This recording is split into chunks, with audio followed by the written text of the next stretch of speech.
नमस्कार दोस्तों, स्वागत है आपके अपने YouTube चैनल संस्कृत अड्डा पर। दोस्तों, आज की जो वीडियो है इसमें हम करने वाले हैं आपका जो TGT, PGT, PRT में कोई सा भी एग्ज़ाम हो, चाहे आपका DT+B का एग्ज़ाम हो, एकलव्य मॉडल जो रेजिडेंशियल स्कूल है ये एग्ज़ाम हो, या फिर कोई अन्य TGT, PGT वाला एग्ज़ाम हो, और जल्द ही जो आपका एस्टेट जो है इसका भी जो नोटिफिकेशन है वो जारी होने वाला है। तो कहने का मतलब है कि यहाँ पर जो हम ये साहित्य से जो क्वेश्चन कर रहे हैं, क्योंकि हम जो यहाँ पर साहित्य वाली जो सीरीज़ कर रहे हैं जिसमें हमने इससे पहले जो आपके 704 जो क्वेश्चन है उनको कंप्लीट कर लिया है, और 750-800 के जो आसपास यहाँ पर ये क्वेश्चन हैं। तो क्योंकि कोई सभी एग्ज़ाम हो, सभी एग्ज़ामों में इन्हीं के अंदर से ही क्वेश्चनों को पूछा जाता है, तो ये आपके सभी एग्ज़ाम के लिए महत्वपूर्ण रहेंगे। और अगर आप हमारी इनसे पहले वाली जो वीडियोज़ को अगर आप देखना चाहते हैं तो इसे आप हमारे चैनल की प्लेलिस्ट में जाकर देख सकते हैं। और वीडियो शुरू करने से पहले अगर आपने अब तक हमारे चैनल को सब्सक्राइब नहीं किया तो सब्सक्राइब कर लीजिएगा, और आप हमारा जो टेलीग्राम ग्रुप है उससे भी ज्वाइन कर लीजिएगा। इनका लिंक आज जो आपको इस वीडियो के डिस्क्रिप्शन में मिल जाएगा। तो हमारा जो यहाँ पर पहला जो क्वेश्चन है हेनसांग से है। तो हेनसांग कुतर अधितवान, ये जो हेनसांग जो है ये पढ़े थे, चीनी यात्री है ये हेनसांग। वल्लभी विश्वविद्यालय, विक्रमशिला, तक्षशिला या नालंदा विश्वविद्यालय।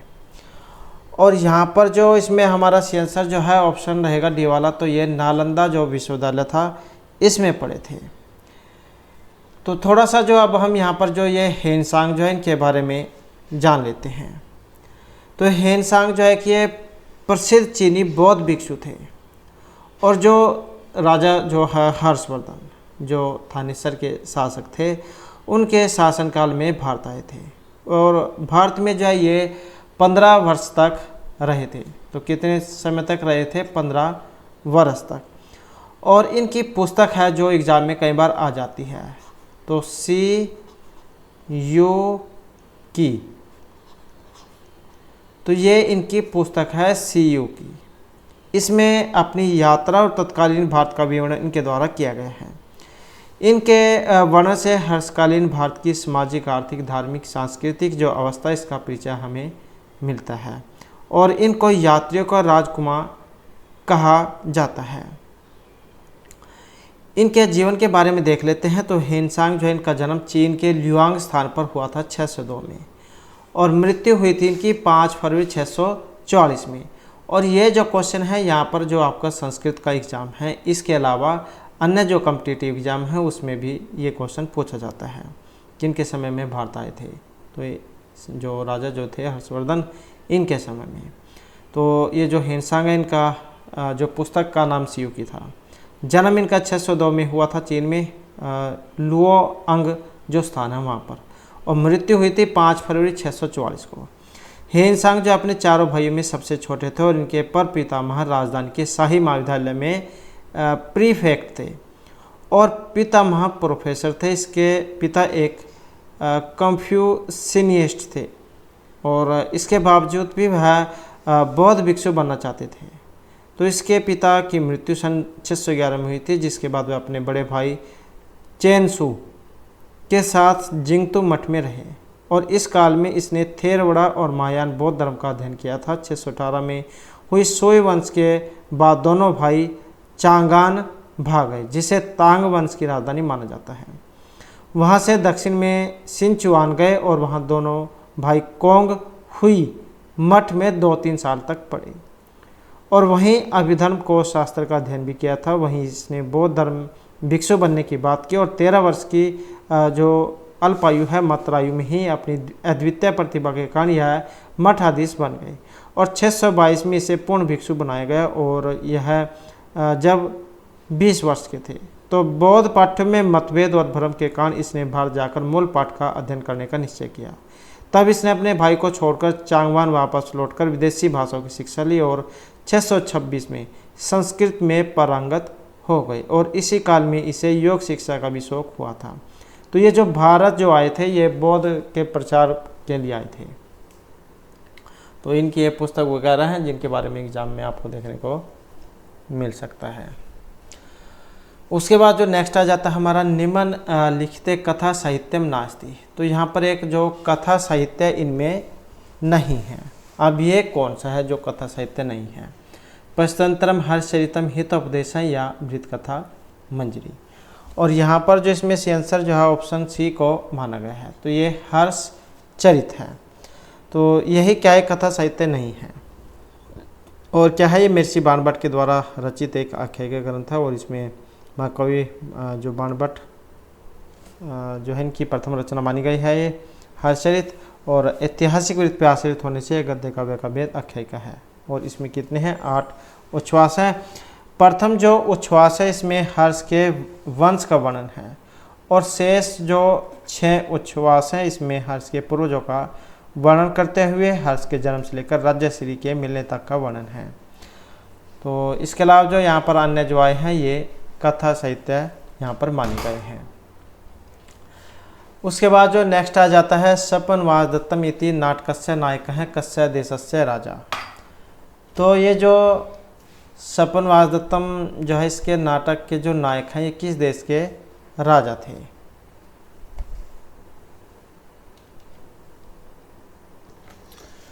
तो सपन वासदत्तम में जो ये नायक जो आए हैं किस देश के हैं? विदर्भ, वत्स, पाटलिपुत्र या लावणक देश के। और इसमें जो सी आंसर है ऑप्शन रहेगा बी वाला, तो ये है वत्स देश के।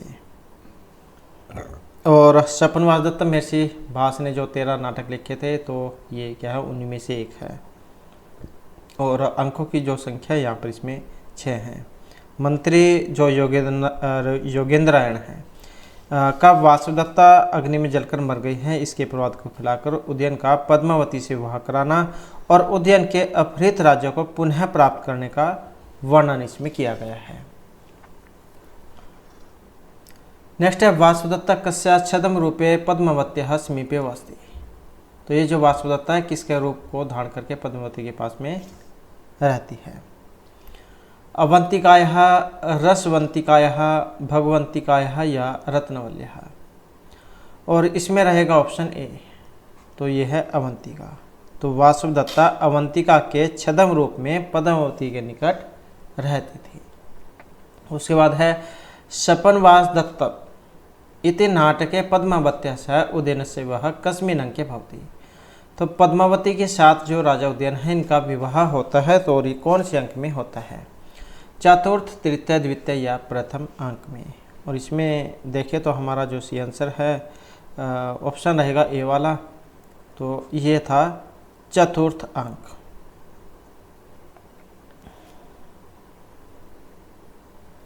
उसके बाद है, वासुदत्ता कस्य पुत्री विद्यते। जो वासुदत्ता यहाँ पर इनमें से किन की पुत्री थी?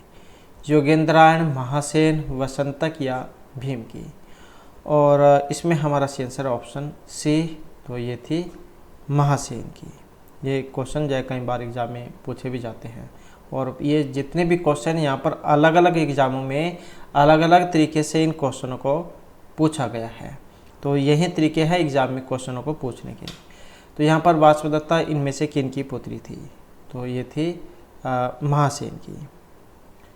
और महाराज प्रद्योत एक अत्यंत विशाल सैन्य बल के स्वामी थे, इसलिए उन्हें महासेन के नाम से जाना जाता था। तो ये भी आ जाता है महासेन क्यों कहा जाता था, क्योंकि इनके पास जो सेना बल जो था वो ज़्यादा था, इसलिए इनको महासेन, महासेना वाला महासेन।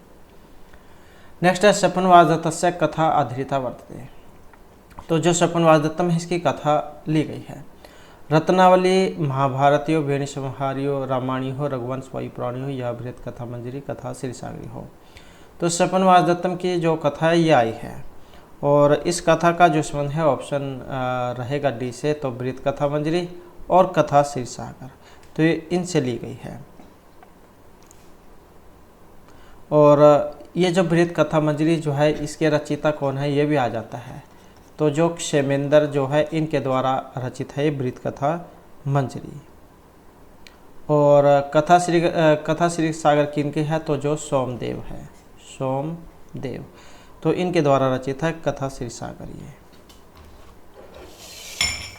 उसके बाद नेक्स्ट आ जाता है, मृष कटिकस्य नंदी पाठे कस्य देवतायाः समाधि माध्यमेन रक्षा कामना कृतास्ति। तो ये मृष कटिकम है जो महर्षि शूद्र के द्वारा रचित है अब जो ये नंदी पाठ है किस देवता की यहाँ पर समाधि के माध्यम से रक्षा कामना की गई है। नंदी पाठ क्या होता है, जैसे आप कोई नया नया शुरू में काम करते हैं तो जब आप पूजा होमन वगैरह जो काम करते हैं देवताओं की स्तुति ताकि आपका काम अच्छी प्रकार से हो जाए, तो उसी को कह देते हैं नंदी पाठ। और एक होता है भरतवाक्य जो नाटक के लास्ट में होता है। तो ये जो नंदी पाठ है इसमें देवता के किसके माध्यम से जा रक्षा कामना की गई है, ब्रह्मण्य, सरस्वत्या, विष्णु या शंकर से। और यहाँ पर देखें तो ऑप्शन रहेगा हमारा डी वाला, तो यह है शंकर की। और यहाँ पर जो श्लोक एक आया था इसमें मृच्छकटिका में, प्रियंक ग्रंथि बंद दिव्य गुणित भुजंग श्लेष संवित जानहु, अंतः प्राण अवरोध व्यपृत सकल ज्ञान रुद्ध इंद्रिय से। तो इस प्रकार का ये एक श्लोक था। नेक्स्ट आ जाता है सपन वास दत्तम इति नाटके विदुष कस्य किम नाम। ये विदूषक वाला क्वेश्चन भी जो है वेरी वेरी इंपॉर्टेंट है, एग्जाम में लगभग जो ये पूछ ले ही जाता है। तो इसमें विदूषक का नाम क्या है, मांडव्य है, शाश्वत है, वसंतक है या काकसक है। तो इसमें देखें तो ऑप्शन रहेगा बी वाला, तो ये वसंतक है।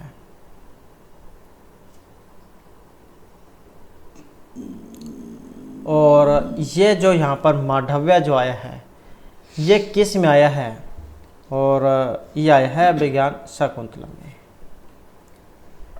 उसके बाद है शिशुपाल वध से नायक है कास्ती। शिशुपाल वध मेसी माँ के द्वारा रचित है। इसमें नायक कौन है, शिशुपाल, भीमा, अर्जुन या श्री कृष्ण है। और यहाँ पर देखें तो ऑप्शन कौन सा है, डी वाला रहेगा। तो श्री कृष्ण इसमें नायक हैं, प्रतिनायक के रूप में चैतन्य शिशुपाल हो जाएंगे। और सरग आ जाते हैं तो 20 इसमें सरग है, वीरस रहेगा क्योंकि इसमें जो युद्ध जो लड़ाई इसका वर्णन है। नेक्स्ट है शिशुपाल वधस्य प्रथम सर्गांते गगन मंडलम का आहुति। तो ये जो शिशुपाल जो वध जो है इसका जो प्रथम सर्ग है इसमें आकाश मार्ग से जो उतरे हैं महर्षि विश्वामित्र है, देवर्षि नारद है, श्री कृष्ण या फिर ब्रह्मा। तो इसका जो शुरुआत जो है प्रारंभ वो इसी से होती है, तो कि आकाश मार्ग से उतरे थे। तो ये कौन थे, जो ऑप्शन सी में आए हैं, तो ये थे देवर्षि नारद। तो शिशुपाल वध का जो प्रथम सर्ग है इसमें इसके अंत में आकाश मंडल में देवर्षि नारद आरूढ़ हुए थे। ये जब महर्षि नारद इस प्रकार इंद्र का संदेश कहकर स्वर्ग को प्रस्थान कर गए तब श्री कृष्ण ने शिशुपाल के प्रति क्रोध किया था। और ये भी कई बार जो एग्जाम में पूछा जाता है कि जैसे आकाश मार्ग से मतलब इसका प्रथम सर्ग का जो आरंभ कैसे होता है, तो देवर्षि नारद ये इंद्र का संदेश लेकर आकाश मार्ग से आते हैं श्री कृष्ण के पास, और इसके साथ में जो शिशुपाल है इनके काम के बारे में बताते हैं। तो इसी से जो है इसका ये प्रारंभ है। उसके बाद है हितोपदेशस्य रचिता, नारायण पंडित आश्रयदाता राजा का आसीत।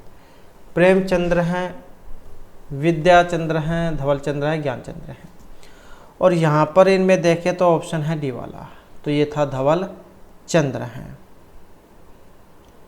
और हितोपदेश जो है 4 परिच्छेदों में है, जिसके अंतर्गत 43 जो कहानी है ये आती हैं। उद्देशात्मक या कथाओं के अंतर्गत ये आता है। उसके बाद आ जाता है भामिनी विलास है मुक्त काव्य से रचिता वर्तते। तो भामिनी विलास क्या है, मुक्त काव्य है। इसके रचयिता विश्वनाथ भर्तृहरि जगन्नाथ है या जयदेव हैं। और यहाँ पर जो इसके माने गए हैं जो ये ऑप्शन बी में है, पंडितराज जगन्नाथ हैं। तो इनका है भामिनी विलास, किसमें है, मुक्त काव्य में है। और इनकी 13 कृतियाँ मानी गई है, जो पंडितराज जगन्नाथ जो है 13 कृतियाँ इनकी मानी गई हैं, जिसमें गंगा लहरी, आसफ विलास, अमृत लहरी, प्राण आभरण, सुधा लहरी, जगत आभरण, लक्ष्मी लहरी, यमुना वर्णन, करुणा लहरी, रसगंगाधर, भामिनी विलास, चित्तर मीमांसा खंडन, मनोरम कोच मर्दन। तो इस प्रकार से जो है यहाँ पर ये आ जाते हैं। ये भामिनी विलास आपको मुक्त काव्य के अंतर्गत देखने को मिले या फिर ये गीति काव्य के अंतर्गत आपको देखने को मिले, तो आप एग्जाम में देख लेना या तो वहाँ पर गीति काव्य होगा या फिर ये मुक्त काव्य दिया गया होगा। नेक्स्ट है शस्त्रेण रक्षम यद शक्य रक्षम न तद यश है शस्त्रभृतां क्षणवती ये मुक्ति कालिदासस्य कस्मिन् ग्रंथे अस्ति मेघदूते रघुवंश विज्ञान शकुंतले या कुमार संभवे। तो ये कहाँ से ली गई है? और इस पंक्ति का जो संबंध है ऑप्शन रहेगा सी। तो जो रघुवंश जो महाकाव्य उसमें से ली गई है। शस्त्रेण रक्षम यद शक्यम रक्षम न तद यश है शस्त्रभृतां क्षणवती, तो रघुवंश महाकाव्य में से है। और क्या इसमें कहा गया था कि रक्षा करने योग्य वस्तु शस्त्र से नहीं बचाई जा सकती, कि रक्षा करने योग्य वस्तु शस्त्र से नहीं बचाई जा सकती, वह नष्ट होती हुई भी शस्त्रधारियों की कृति को दूषित नहीं कर सकती। तो इस प्रकार से ये श्लोक था रघुवंश महाकाव्य में। श्लोक कितने थे इसमें? 19 और ना सॉरी ये तो सर्ग है, सर्ग थे इसमें 19 और जो श्लोक थे ये थे 1569 और 31 जो राजा हुए हैं उनका वर्णन आपको इसमें देखने को मिलेगा। और लघुत्रयी जो इसमें आता है। नेक्स्ट आ जाता है हमारा यहाँ पर यथा कालिदासस्य दीपशिखा तथे भारवी उपाधि अस्ति। जैसे महर्षि कालिदास को दीपशिखा कालिदास के लिए जाना जाता है, से भारवी को किस उपाधि के लिए जाना जाता है? शीर्षिखा, आत्छत्र भारवी, आत्पत्र भारवी, आतप भारवी।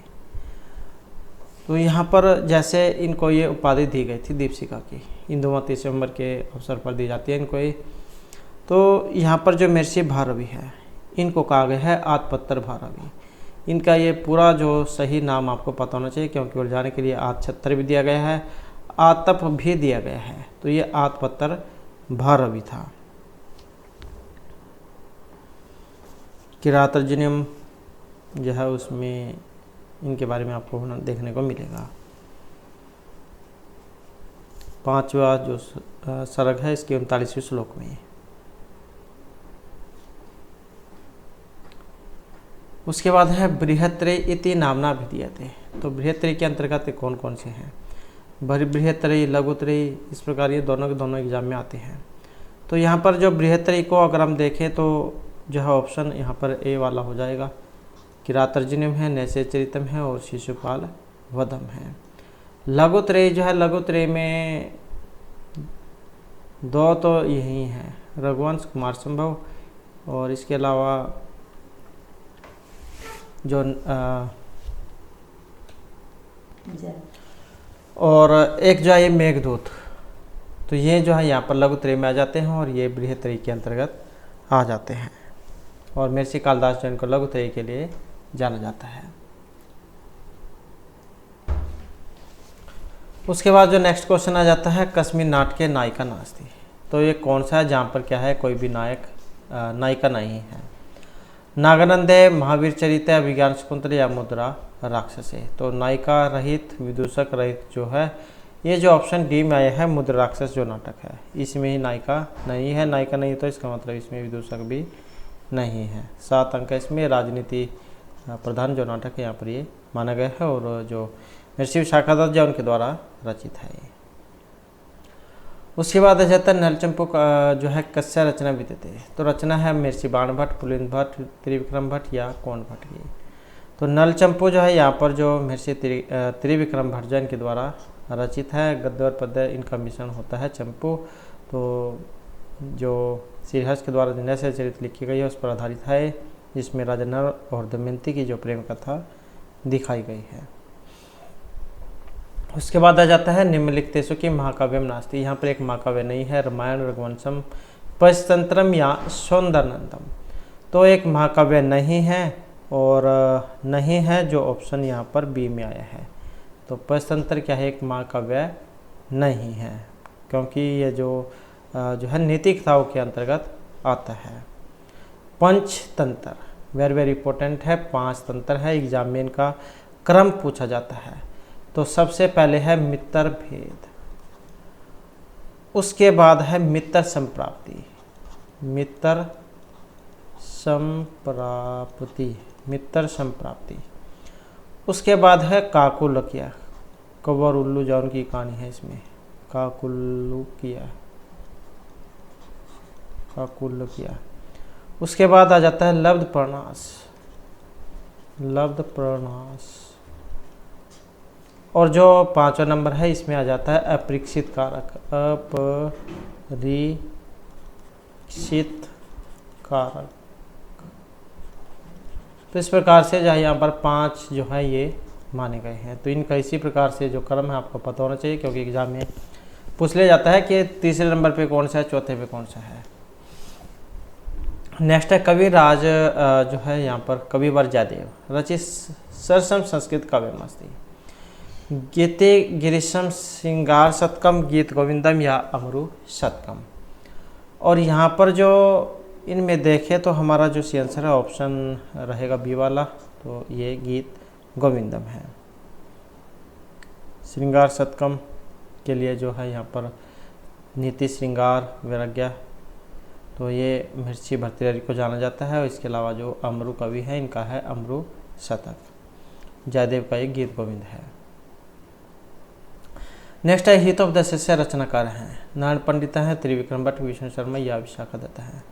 तो जो हितोपदेश के रचनाकार कौन है, जो यहाँ पर ऑप्शन ए में है, तो ये नारायण पंडित है। और जैसे पंचतंत्र थे 5 तंत्र, ऐसे ही हितोपदेश में 4 तंत्र हैं। तो इसमें 4 हैं, कौन कौन से, मित्र, लाभ, उसके बाद है सुहृद भेद, सुहृद भेद, और नंबर 3 आ जाता है विग्रह, विग्रह, और उसके बाद आ जाता है संधि। तो ये 4 हैं, पंचतंत्र में 5 थे और इसमें 4 हैं, मित्रलाभ, सुहृद भेद, विग्रह और संधि। इसमें 43 जो कथाएं हैं ये आपको देखने को मिलेगी। और किस में है, परिच्छेदों में है, 4 परिच्छेद हैं। उसके बाद है रघुवंश महाकाव्य किसकी स्तुति से प्रारंभ होता है, गणेश लक्ष्मी, विष्णु लक्ष्मी, शिव पार्वती या फिर सरस्वती की।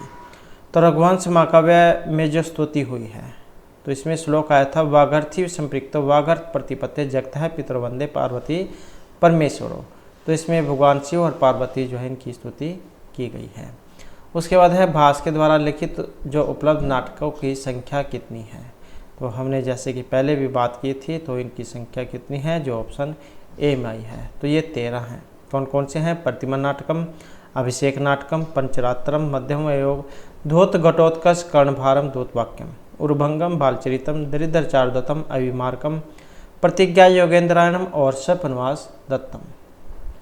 उसके बाद है श्रृंगार अमृत शीतांशु विशेषण किस काव्य के लिए आता है, श्रृंगार शतकम, मेघदूतम, अमृत शतकम या नैषधीय चरितम।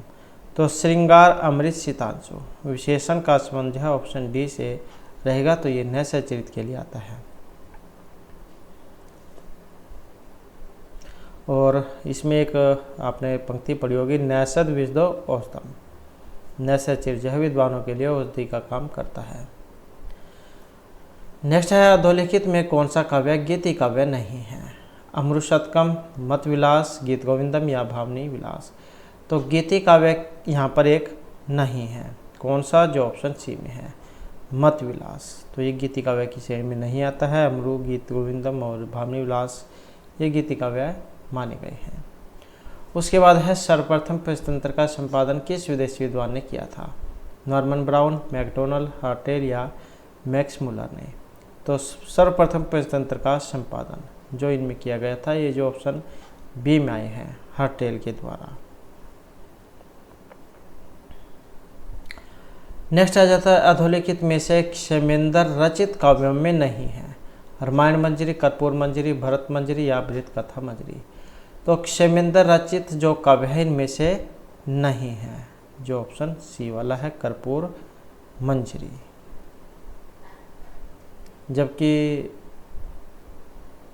जो ये कर्पूर मंजरी जो है राजशेखर जो है उनके द्वारा रचित है, और 4 जवनिकाओं का ये षटक है।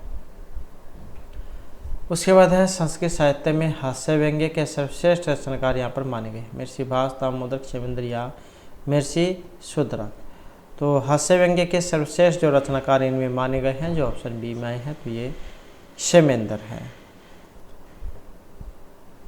और परिहास कथा विषयक इनकी दो जो कृतियाँ मानी गई है जिसमें नरममाला और देश उपदेश ये मानी गई है। एक तो ये वाली है नरममाला, ये वाली है, एक देश उपदेश है देशो उपदेश। तो ये दो हैं परिहास कथा विषयक दो कृतियाँ। उसके बाद है बृहत्त्रयी के अंतर्गत कौन सा ग्रंथ नहीं है, तो बृहत्त्रयी में नहीं है और जो ऑप्शन सी में है। तो अब आप जो एकदम से पहचान जाओगे क्योंकि आपके अब याद हो चुका है लघुत्रय में कौन से हैं और बृहत्त्रयी में कौन से हैं। उसके बाद है भास्कृत अधोलिखित नाटकों में से कौन सा रामायण मूलक है, तो यहाँ पर रामायण मूलक है अभिषेक नाटकम, बालचरितम, उर्भंगम या पंचरात्रम। तो रामायण आधारित है। भास ने जो 13 नाटक लिखे थे और यहाँ पर जो इसमें रामायण आधारित है जो ऑप्शन ए में आया है अभिषेक नाटकम। तो यही रामायण पर आधारित है और तीनों जो है ये महाभारत पर आधारित है। उसके बाद है किस प्राचीन गद्य काव्य में लोक जीवन का सर्वाधिक चित्रण आपको देखने को मिलेगा, दस कुमार चरितम, कादम्बरी, वासुदत्ता या हर्ष चरितम में।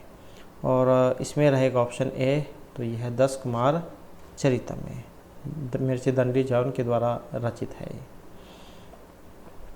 नेक्स्ट है भामिनी विलास काव्य के रचयिता विश्वनाथ हैं, प्रदीक्षित है, क्षेमेंद्र है या पंडित राज जगन्नाथ है। तो पहले भी क्वेश्चन आ चुका है और कौन सा है, ऑप्शन डी पंडित राज जगन्नाथ।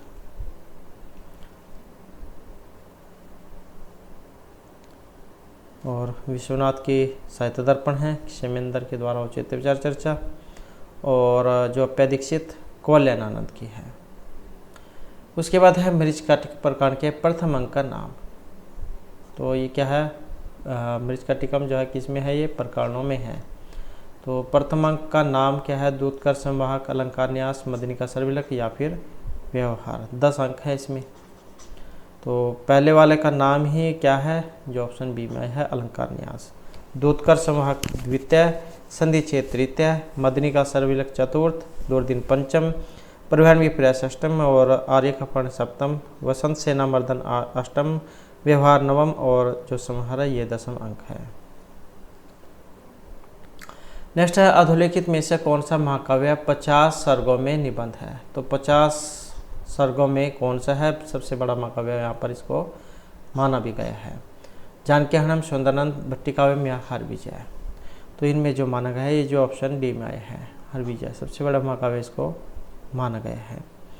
50 सर्ग है इसमें। और ये जो कुमारदास जो है इनका जानकी हरण है इसमें 20 हैं और सुंदरानंद महाकाव्य जिसमें 18 हैं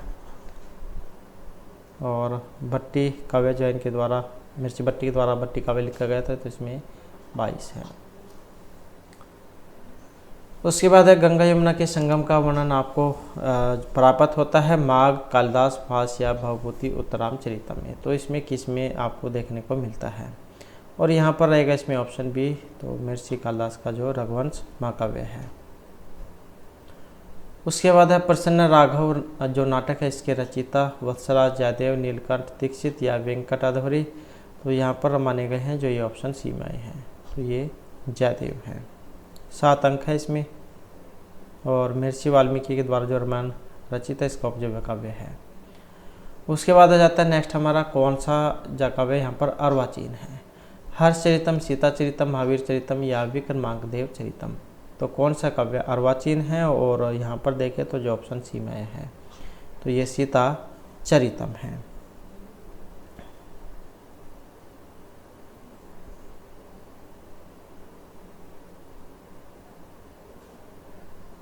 और ये जो डॉक्टर रेवा प्रसाद शास्त्री जी उनके द्वारा रचित है। उसके बाद है अधोलिखित में कौन सा ऐतिहासिक महाकाव्य है, निश्चय चरितम, विक्रमांकदेव चरितम, जानकी हरणम या बुध चरितम। तो यहाँ पर जो आया है ये जो ऑप्शन सी में है विक्रमांकदेव चरितम। तो ऐतिहासिक महाकाव्य है और 18 सर्ग है इसमें जो कल्याणपुर के चालुक्य वंश राजा विक्रमादित्य और राजकुमारी चंद्रलेखा, तो इनका वर्णन है। उसके बाद है भट्टनारायण, यहाँ पर रचना है मुद्राक्षस महावीरचरितम, दरिद्राचार्योत्तम या वेणी संहारम। तो भट्टनारायण जो है इनकी रचना है जो यहाँ पर ऑप्शन डी में आई है, तो ये वेणी संहारम है, द्रौपदी की चोटी का संहार करना। नेक्स्ट आ जाता है किस प्रकार के काव्य को देश अनुकारी कहा गया है, खंड, गद्य, महाकाव्य या फिर चंपू काव्य को। तो देश अनुकारी कहा गया है और यहाँ पर जो इनमें देश अनुकारी कहा गया है जो ये ऑप्शन ए में आई है, तो ये कहा गया है खंड काव्य को। उसके बाद है ध्यायम ध्यायम परम ब्रह्म स्मारम स्मारम गुरो गिरह सिद्धांत कौमुदी व्याख्याम कुर्मः इत्यत्र इयं व्याख्या के नाम कृता बाल मनोरमा, प्रौढ़ मनोरमा, लघु मंजूषा या परम लघु मंजूषा। तो इस पंक्ति का जो संबंध है ऑप्शन जो है यहाँ पर सी प्रौढ़ मनोरमा से माना गया है। भट्टोजी दीक्षित ने पर ब्रह्मा परमेश्वर का ध्यान करके तथा गुरु को बार बार स्मरण करके सिद्धांत कौमुदी पर प्रौढ़ मनोरमा नामक टीका लिखी थी। तो किस पर? सिद्धांत कौमुदी पर। सिद्धांत कौमुदी किन की है? भट्टोजी दीक्षित की है। तो इसी पर जो है प्रौढ़ मनोरमा नामक की एक टीका जो है लिखी गई थी। और लघु सिद्धांत कौमुदी ये वरदराज दीक्षित की है, तो ये आप याद रखिएगा। लघु वाली वरदराज दीक्षित की है और ये सिद्धांत कौमुदी ये भट्टोजी दीक्षित की है। उसके बाद है शूद्रकेन मानभूतम प्रकरण नाट्यम निर्मितम अस्ति वेणी संहार अभिज्ञान शकुंतलम विद्वत सालभंजिका या मृच्छकटिकम। तो शूद्रकेन मानभूतम प्रकरण नाटकम निर्मितम अस्ति, और इसमें देखें तो जो है ऑप्शन रहेगा डी वाला। तो कौन सा है? ये मृच्छकटिक जो नाटक है।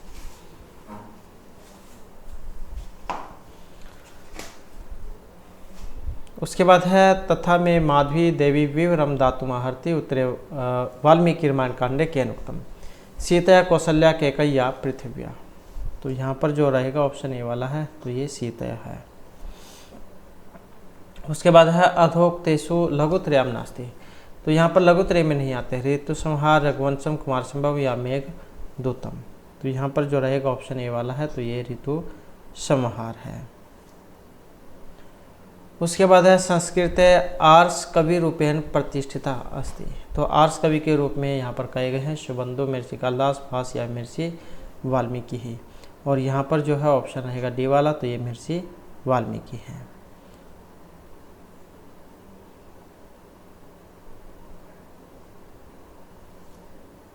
और वाल्मीकि आदि कवि भी इनको कहा गया है। उसके बाद है महाकाव्य में सर्गों की न्यूनतम संख्या 8, 12, 10 या 5। तो महाकाव्य जो होता है इसमें कम से कम 8, अधिक से अधिक 10 जो अंक है वो होने चाहिए। और जो नाटक होता है उसमें कम से कम 5, अधिक से अधिक 10 अंक उसमें होते हैं।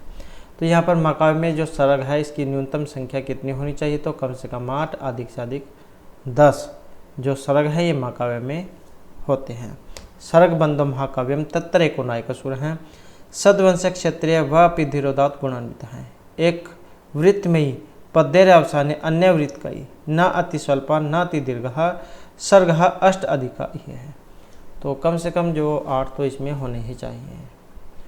उसके बाद है महाकाव्यम अंगिरस हैं होती। महाकाव्य में अंगिरस होता है श्रृंगार, विभत्स, हास्य या भयानक। तो इसमें जो माना गया है ये जो ऑप्शन ए में है, तो इसमें कौन सा है? श्रृंगार रस है। श्रृंगार वीर शांता नाम एको अंगिरस है इष्यते अंगानी सर्व्यापी रसः सर्वे नाटक संध्या हैं। उसके बाद है इनमें से काल क्रम में प्रथम है महर्षि कालिदास, भवभूति, भास या शूद्रक। तो काल क्रम में जो सबसे पहले हैं जो ऑप्शन बी में है, तो ये ऑप्शन बी वाले महर्षि भास हैं। भास, कालिदास, शूद्रक और भवभूति, तो ये वाला क्रम है। कौन सा? भास, कालिदास, शूद्रक और भवभूति, नेक्स्ट है मृच्छकटिका में चारुदत्त के पुत्र का नाम था। सर्वदमन, सौधात्विकी, चंद्रकेतु या रोसेन। तो मृच्छकटिका में जो चारुदत्त है नायक इसके पुत्र का नाम था ऑप्शन डी वाला रोसेन। तो ऑप्शन हो जाएगा डी। और सर्वदमन ये था शकुंतला के पुत्र का नाम। चंद्रकेतु ये था लक्ष्मण के पुत्र का नाम।